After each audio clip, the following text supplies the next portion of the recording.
Hey, what's up, guys? My name is Monks, and today is just me pretty much telling you guys hey and my thoughts on the Marching Fire expansion.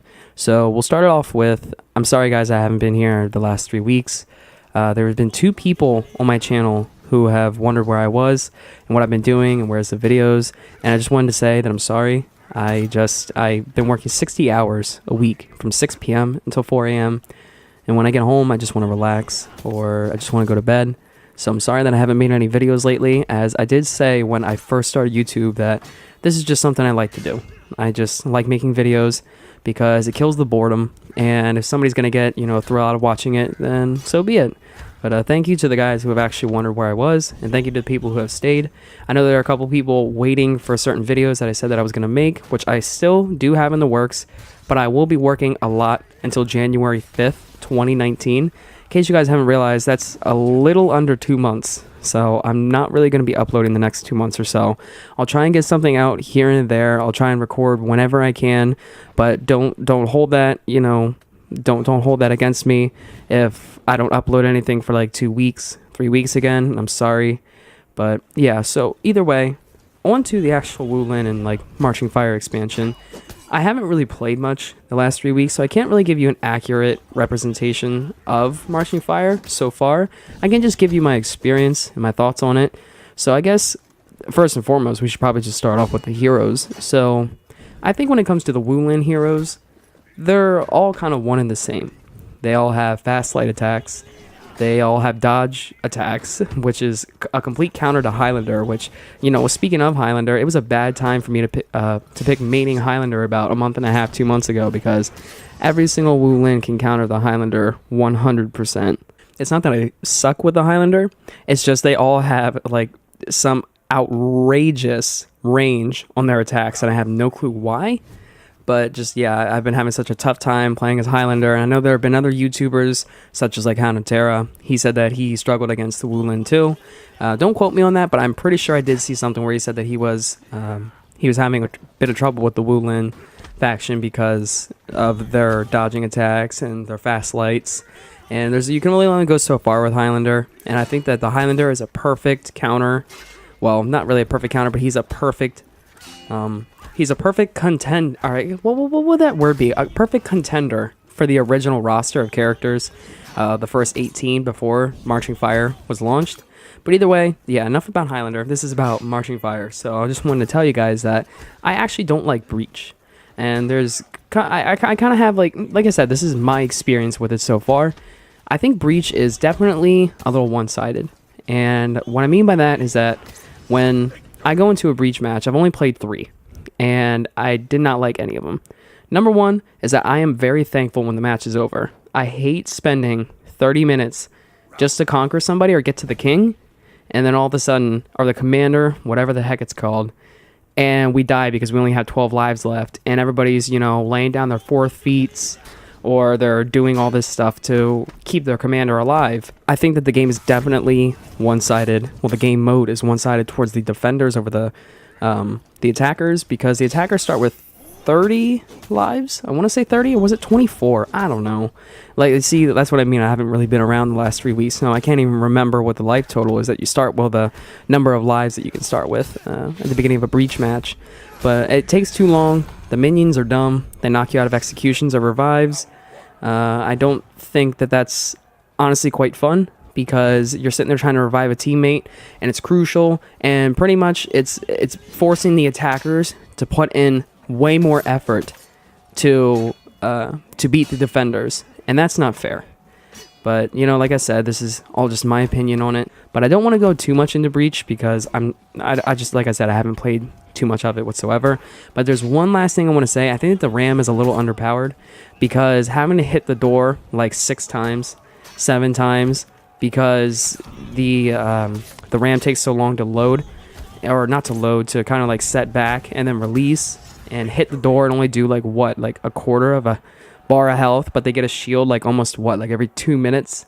It's basically like the RAM trying to fight, and you have to go up and kill the minions, and like I said, the minions do too much damage.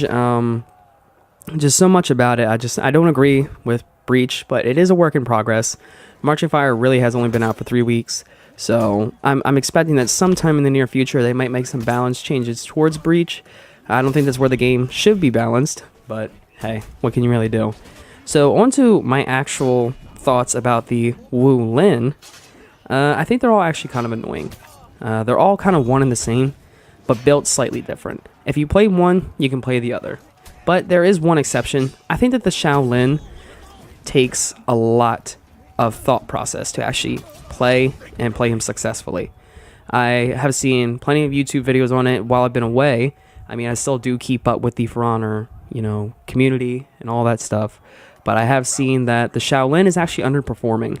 I know a lot of people beg to differ, but I think that the Shaolin is probably high B tier, maybe low A, because I don't really know how to describe it. There's just something about him. He doesn't feel like he has the force behind him to put pressure on somebody.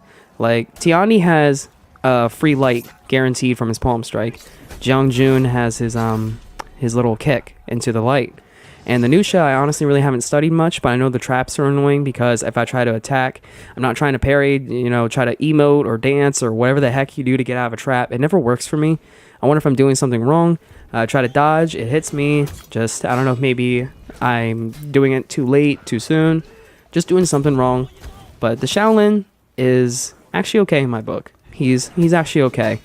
I don't think that he's broken, as a lot of people have been saying. He's not. I don't think Tiandi's broken. I don't think Nusha's broken. But I do have a problem with one, and that's Jeongjun.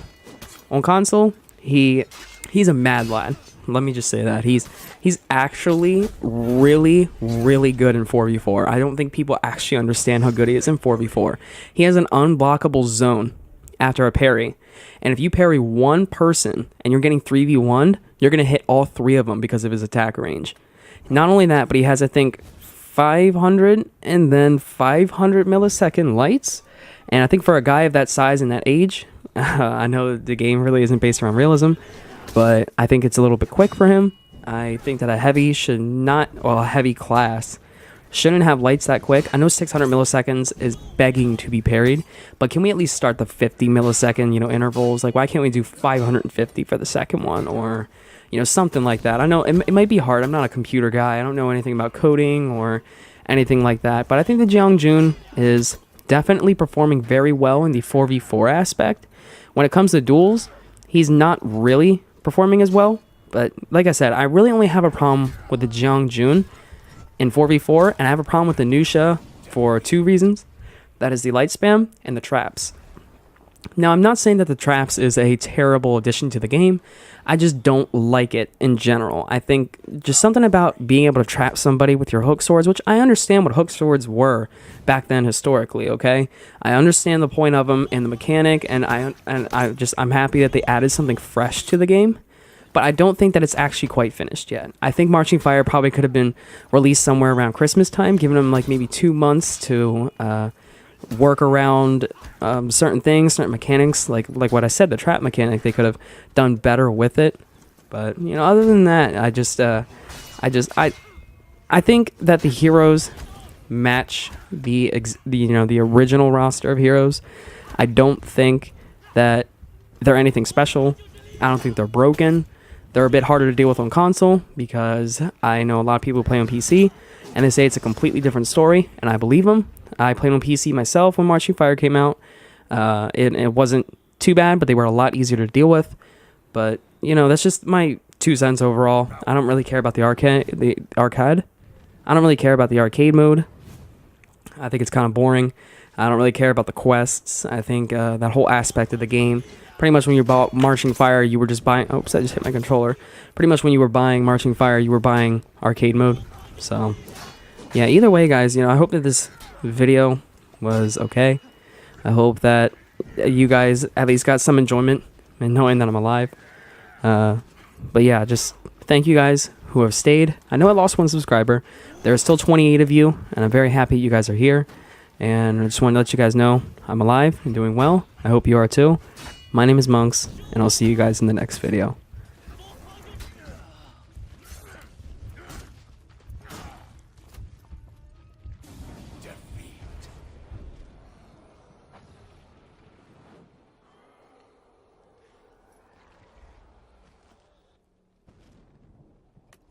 Round 5.